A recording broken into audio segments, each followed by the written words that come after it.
All right, so in the state of Washington, we struggle with attracting and retaining talent just like many other states. On one hand, we actually have, we're kind of lucky because at least our campus isn't in the middle of nowhere trying to pull talent in. We have a slightly different problem. Our problem is that we're right adjacent to one of the largest tech hubs in the world with big name brands, nearly 1,000 tech startups, and we compete directly with those companies for talent. Now, over the years, the traditional government value proposition, employee value proposition or pitch is that, hey, you get a job in government, you've got a job for life. In government, we have better benefits. At government, that's where you go to make a difference. Now, the problem is this isn't true anymore. Employees are not really looking for a job for life. In fact, more than 90% of millennials, when surveyed, said they're only expecting to stay at their current employer for 2 to 3 years. Now remember, millennials are in the mid-30s now. Some have grandkids. Benefits, we're behind on benefits. We have some of our competitors are offering 5 months paid maternity leave. Some of our competitors have sleeping pods. What do we have? Oh, I guess we got those too. They're called cubes. Never mind. But something we do have is our sense of purpose, our sense of mission. We totally own that. Would you rather ship boxes for a living or save lives? So this is something we have, and to our advantage, it's actually a thing that is more appreciated now than ever before. So basically, the value proposition we've been using over the years really, as a whole, doesn't work anymore. This dog just doesn't hunt. So what are we going to do? So what we need to do is we need to create a new value proposition for, as an employer, to attract talent. We need to sort of bag the one we've been using, stop trying to spin it, create something new, create something that's actually relevant for our current reality. So what is it that employees are actually looking for? Well, there's plenty of surveys, plenty of data out there, including our own. And what you'll see from that data is that employees are basically looking for a place where they can have a sense of purpose, a sense of mission, where they have some autonomy, where they're empowered, where they have flexibility in how they do work, and where they can grow personally and professionally. So that's something we can actually work with. We can build a value proposition, a new value proposition with that. We can start with a thing that makes us unique as a government. We totally own a strong sense of purpose. We should double down on that. We just need to get better at marketing it. The second is probably the one that's really the hardest. It requires the boldest thinking, and that is changing the work environment, creating a work environment that's empowering, engaging, enticing, and a lot of fun, and makes the hard work of government really enjoyable.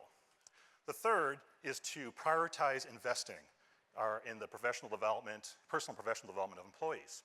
Now, some fear that if you develop in employees, they'll leave. What if you don't invest in employees and they stay? So this is essentially the value proposition that we've been experimenting with in the state of Washington. This is a strategy for how we think we can attract talent. And we have a lot of experiments underneath these things that we're trying and testing and trying to move the needle. So I'm going to touch on just a few of them, just in that second box, because that's the one that requires the boldest thinking. And I'm only going to touch on 3 of the experiments because I only have 4 minutes left. So the first experiment. For the past 40 years, organizations have been dumping their hierarchy and moving to a self-management system. Why have they been doing this? They've been doing this because they want a more empowered workforce, and as an organization, they want to be able to adapt to change more quickly so they can outcompete their competitors. So in the state of Washington, we've been experimenting with self-management for the past year, and what we've seen from that small experiment was astounding.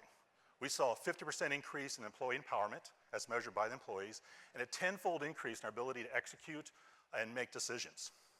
So based on that success, we've just now launched last month a little bit larger experiment, a true scientific experiment by partnering with the union and Harvard researchers to rigorously test the hypothesis that self-management actually improves employee outcomes and organizational outcomes.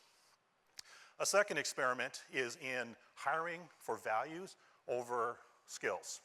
So in one of our divisions, the Gov division, we assess candidates on their core values in alignment to the organizational values. And that is 75% of their score. Skill is only 25%. A third is space. Space matters. How many of you would rather work in the space that's on the left versus the space that's on the right? More to the point, how many of your employees would work in the space on the left versus on the right? So one of our experiments in the space is we took an area, removed all the cubes and all the offices, and we created a space that adds a lot of variety. So what are some of the impacts of that? We saw a space efficiency increase by 25%. Demand on conference rooms went down 90%, and we saw a 30% decrease in email. This space, the employees completely own and configure themselves. They've modified it multiple times, and even supporting a 30-person training room. So is this actually working? Part of our data collection includes interviewing or doing exit interviews of candidates that turn down job offers. And we're seeing some consistent themes out of that data. One is that a lot of candidates come into government really as their backup to the backup plan. They walk in with that, they've left with this job being number one choice. But they didn't take it, so why didn't they? They took the job that was paying 30 to 40% more. So we'd ask the candidates, well, how much of a pay cut would you be willing to take to work in this kind of environment? Their response has been consistently about $15,000 to $20,000. In fact, one candidate probed a little bit further, and we said, well, the best we could do is reclassify, but even then, we're still $28,000 less than the job you just took. They said, where do I sign? So this particular value proposition that we're playing with it seems to be having some impact. Right now, the value of this is roughly $15,000 to $20,000 per employee per year, or about $100 million for Washington State IT. So what is the next steps? Next steps is to allow these experiments to continue to collect that data, see where it's going. We're also completely redesigning our IT classification system in the state so that we can better benchmark against the industry. And it'll be interesting to see how this actually plays out. I don't know how successful it'll be, but imagine, wouldn't it be amazing if state government was known for the place to go to actually have meaning, have a sense of purpose, a place to go, or this state government is a place where you are empowered, energized, inspired, and a place to have fun, and a place that is known for investing in employees' personal and professional development. I think that's a winning strategy. So if you want to follow us, you can follow us at eGovWaTech Twitter. Thank you.